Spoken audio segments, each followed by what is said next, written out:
সুলতান হাত বানান উচ্চ স্বর এলো রে এলো এলো রে এলো শত্রু নগরের সুলতান এলো। কোনো কি নতুন খবর পাওয়া গেল?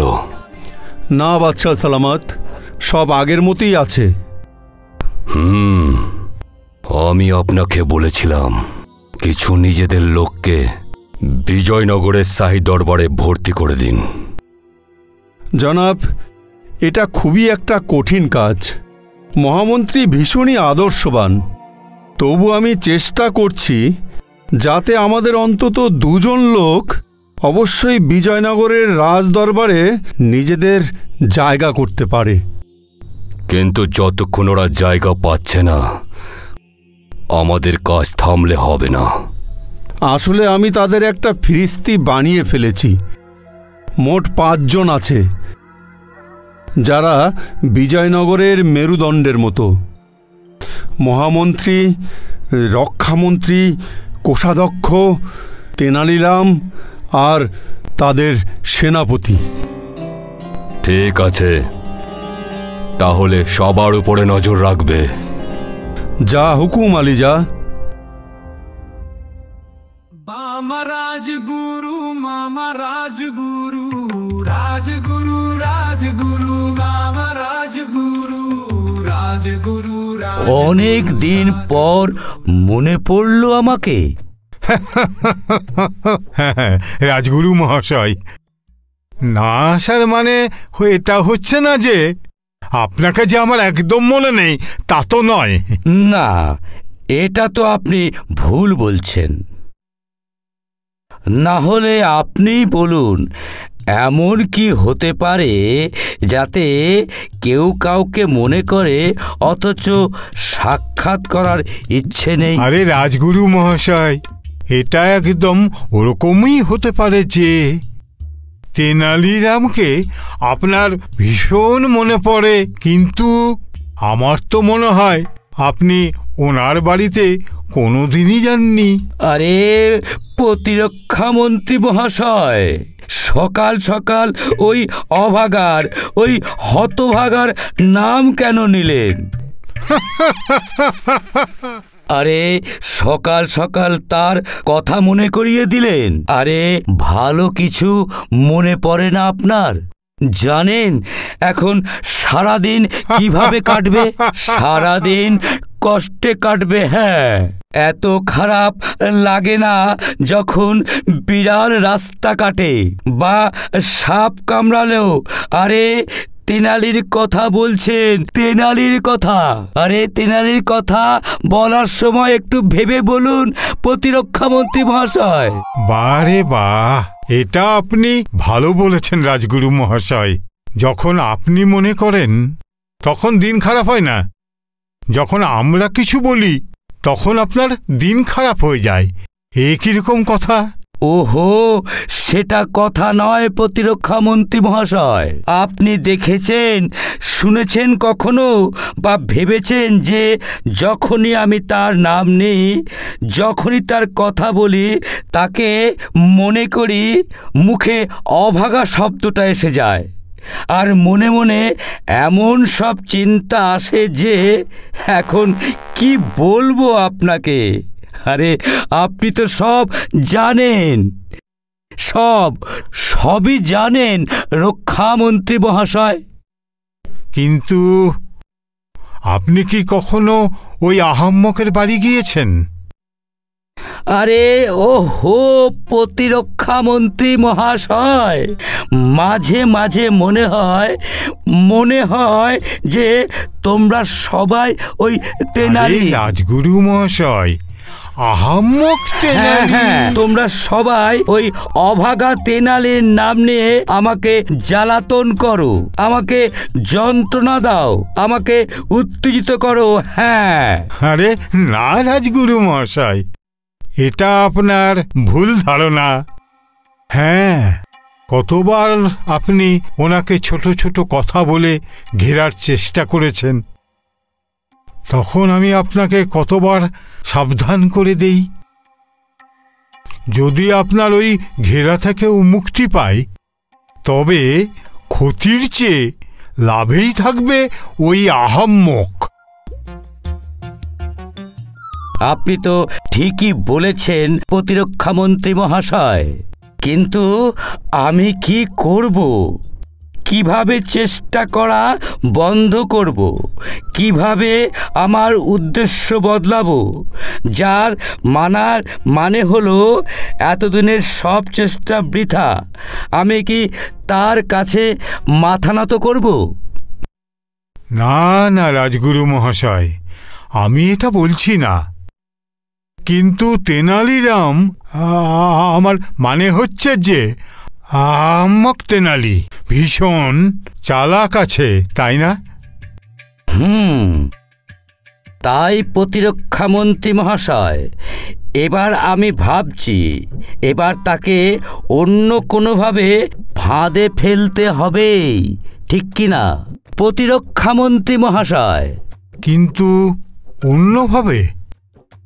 কিন্তু ওটা কিভাবে?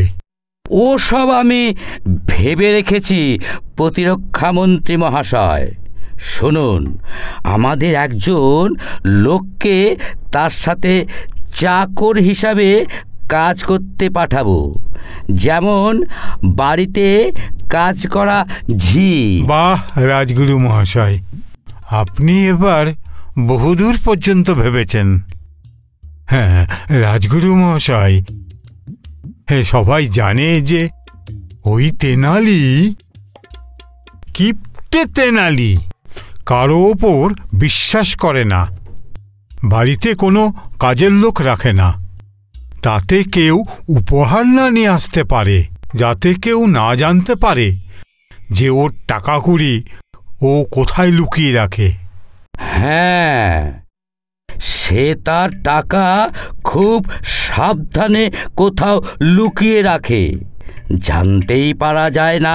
যদি একটু সুরাকো পাই, আমি তার সব টাকা চোর বা ডাকাত দিয়ে চুরি করিয়ে নেব, তাকে নিঃস্ব করে দেব। হ্যাঁ, আপনি লিখে নিন আমার কথা।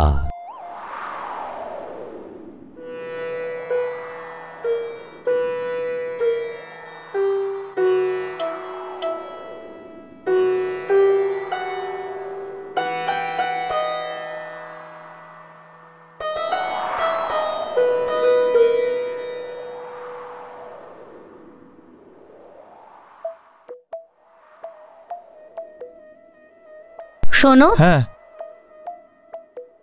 কি এত ভাবছো তুমি? এই কিছু না, এমনি। আর তোমার বন্ধুর কি খবর এখন? রাজগুরু মহাশয়? হ্যাঁ, মামা মশাই রাজগুরু। উনি হয়তো আমাকে মনে মনে গালি দিচ্ছেন, অথবা আমার বিরুদ্ধে কোনো ষড়যন্ত্রের চক্রান্ত করছেন। কিসের উপাদান? আরে, কোনো নতুন সমস্যা আমার সামনে আনার জন্য উনি এখন মনে মনে তার পরিকল্পনা করছেন। তাহলে তুমি এর জন্য কি প্রস্তুতি নেবে? রাজগুরু কোনো সময়ে থামতে চাইছেন না। একের পর এক নতুন নতুন ষড়যন্ত্র তৈরি করে যাচ্ছেন। আমি এখন ভাবছি আমাকে একটা গুপ্তচর রাখতে হবে, যে রাজগুরু আর তার বন্ধু বান্ধবদের আশেপাশে ঘুরে সব খবর রাখবে। কিন্তু তার জন্য গোপাল তো আছেই। আরে, গোপাল তো রাজদরবারে আমার অনুপস্থিতির সময় সব খবর এনে আমাকে শুনিয়ে যায়। কিন্তু যতক্ষণ পর এই কথাবার্তাগুলো রাজদরবারে পৌঁছায়, ততক্ষণে এগুলো সব বাসি হয়ে যায়। আমি চাইছি যখন এই সব কথাবার্তা আলোচনা হয়, সেটা রাজগুরুর ঘরে হোক, রক্ষামন্ত্রীর ঘরে হোক, বা কোষাধ্যক্ষের ঘরে হোক, বাস আমি যেন খবরটা ঠিকঠাক পেয়ে যাই, যাতে আমি প্রয়োজনীয় পদক্ষেপ নিতে পারি। আগে থেকে সতর্ক থাকা তো খুব ভালো ব্যাপার। আমার বন্ধুরা শুধুই নামের বন্ধু। সত্যিকারের বন্ধু সেই যে বন্ধুর লড়াইকে নিজের লড়াই মনে করে। আর আমার বন্ধুরা, আরে ওই তো কোষাধ্যক্ষ মহাশয় আসছেন। তিনি বেশ খুশি মনে দেখাচ্ছেন, মনে হয় কিছু সুখবর আছে। আরে আসুন আসুন কোষাধ্যক্ষ মহাশয়, আসুন। কেমন আছেন? আমি ভালোই আছি। আপনার ব্যাপারেই তো ভাবছিলাম। আমার ব্যাপারে ভাবছিলেন? আমার কথা? আহা, কেন আমার কথা ভাবছিলেন? আপনি এরকম কেন বলছেন? আরে যদি আমার কথা ভাবতেন তাহলে নিশ্চয়ই কিছু ভাবতেন, কিছু করতেন, এমন কিছু করতেন যাতে ওই অপদার্থের নাকটা টেনে ধরা যায়। আরে রে রে রে রে রে রে রে রে, সবুর করুন, বুঝলেন? সবুর। নাকে দড়ি দিয়ে ঘোরানোর জন্যেই আমি একটা রাস্তা বের করে ফেলেছি। সত্যি? তাহলে বলুন বলুন, এই কি সে উপায়? শুনুন, কাল যখন আমি সম্পত্তির আমদানির হিসেবগুলো মন দিয়ে দেখছিলাম, তখন আমার চোখ একটা হিসেবের ধরনের ওপর আটকে গেল। আচ্ছা, সেটা কি? এমনও একটা আইন আছে যার দ্বারা বলা হয়েছে যে মহামন্ত্রীর বেতনের চেয়ে বেশি কারো বেতন হতে পারে না। হ্যাঁ, সেটাই তো সত্যি। হ্যাঁ, গত বছর সবচেয়ে বেশি আমদানির মাসুল কে দিয়েছে সেটা জানেন কি? আরে কে? আরে আপনার বন্ধু দিয়েছে। কি? ওই আহম্মকের বেতন? আরে বেতন নয়, আমদানি। আমদানি। ও হ্যাঁ, ওই অপদার্থ তো বারবার পুরস্কার পায়, সব মিলিয়েই তো সেটা আয় হয়ে যায়, তাই না? হ্যাঁ, এবার প্রশ্ন হলো যে বেতন আর আমদানি দুটোই যেহেতু আমদানির মধ্যেই আসে, আর মহামন্ত্রীর চেয়ে বেশি আমদানি কারোর তো হতে পারে না। এই জন্যে আমি কাল ভরা রাজসভায় মহারাজের কাছে এটা দাবি করব যে তেনালি রামের যত আমদানি মহামন্ত্রীর আমদানির চেয়ে বেশি হয়েছে সেটা তার ফেরত দিয়ে দেয়া উচিত। আমার আধিকারিকেরা সব হিসাব তৈরি করছে। হ্যাঁ হ্যাঁ হ্যাঁ। বাহ বাহ, তাহলে তো কাল বেশ মজা হবে। কাল তাকে সমস্ত পুরস্কার ফেরত দিতে হবে, তাকে সব ফেরত দিতেই হবে। ওকে ফেরত দিতেই হবে। একদম একদম।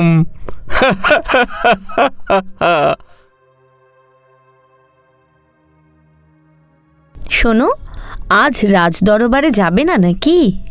না, আজকে তো আগামী বছরের ওই হিসেব নিকেশ আর নানা রকম কর সংগ্রহের ব্যাপারে আলোচনা চলছে।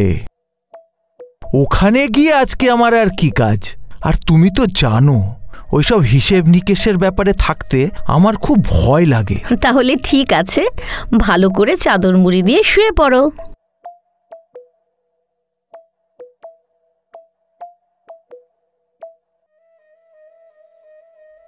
এসো গোপাল, এসো। আর বলো, কোনো বিশেষ খবর টবর আছে নাকি? হ্যাঁ, আজ সকালে কোষাধ্যক্ষ মহাশয় একটি বক্তব্য রাখেন।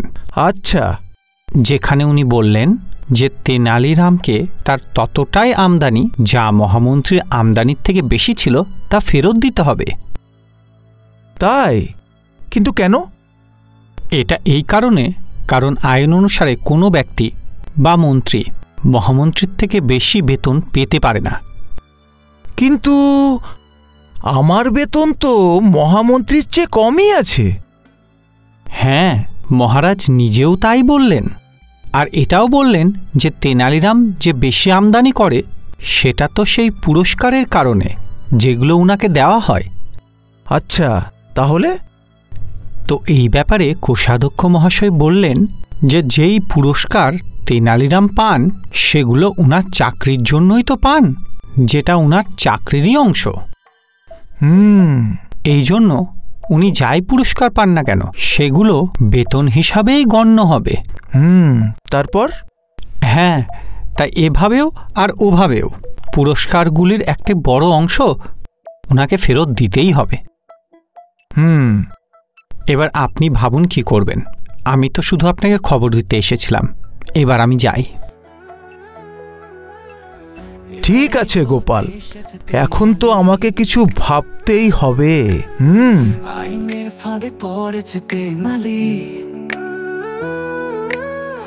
এবারে কি বুদ্ধি সে খাটাবে, এবারে কিভাবে সমাধান করবে, এবার কি করবে তেনালি, এবার কি করবে তেনালি, তেনালি, তেনালি।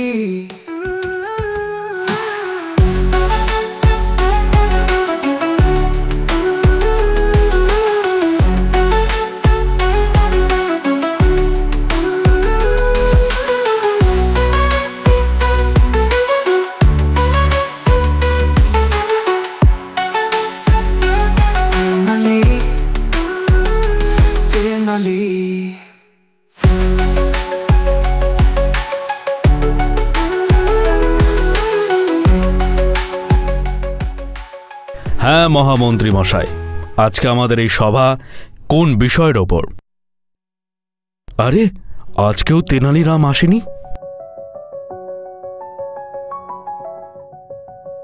যদি আপনার হুকুম হয় তাহলে কাউকে বাড়িতে পাঠাচ্ছি। আসো তেনালি, আসো। ভালো হলো তুমি চলে এসেছো।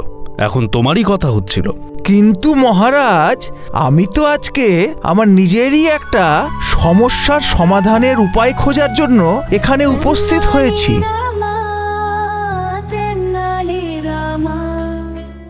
আচ্ছা, তাহলে প্রথমে তুমি তোমার সমস্যা বলো। মহারাজ, এই দেখুন, আমার কাছে একটি মোরগ আর এই 4টি মুরগি আছে।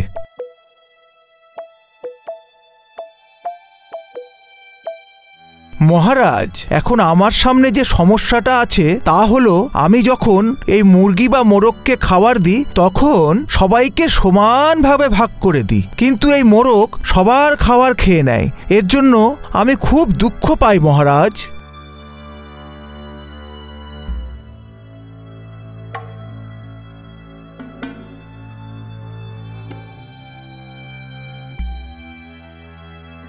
তেনালিরাম, এই মোরগ তো সত্যি সত্যি অনেক বড়। তাহলে এই মোরগের বেশি দানা খাওয়া তো একদম সঠিক আছে। যে যত বড় হবে সে ততই তো বেশি খাবে। যার শরীর বড় তার প্রয়োজনটাও আরো বেশি। তারপর এই মোরগ তো এই মুরগিগুলোর থেকেও কাজও তো বেশি করে। তোমার তো এই মোরগকে এই মুরগিগুলোর থেকেও বেশি দানা দেওয়া উচিত। হ্যাঁ মহারাজ, তা তো ঠিক। আচ্ছা মহারাজ, আচ্ছা তাহলে আপনি বলুন যে এই রাজদরবারে আমার ব্যাপারে কি কথাবার্তা হচ্ছিল? আমরা এই কথাই বলছিলাম তেনালি, যে নিয়ম অনুসারে কারোর পারিশ্রমিক মহামন্ত্রীর পারিশ্রমিকের থেকে বেশি হতে পারে না।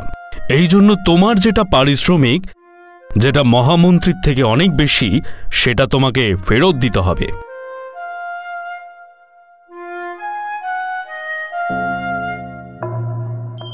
মহারাজ, হতে পারে আমার রোজগার মহামন্ত্রীর চাইতে বেশি, কিন্তু মহারাজ আমার বেতন তো কম আছে। আর যে অর্থ আমাকে মাঝে মাঝে দেওয়া হয় সে তো উপহার হিসাবে পাই মহারাজ।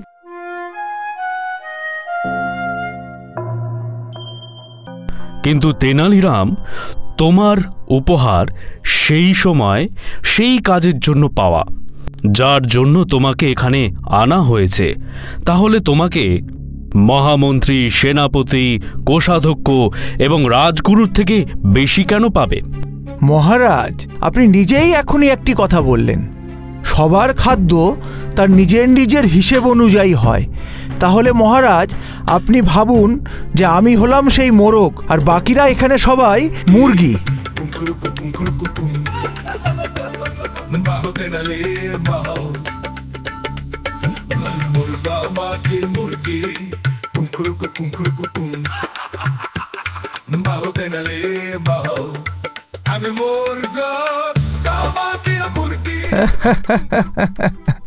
এখন মহারাজ, আপনি এখনই আপনার মুখ দিয়ে যে কথাগুলো বলেছেন তা তো বদলাতে পারবেন না।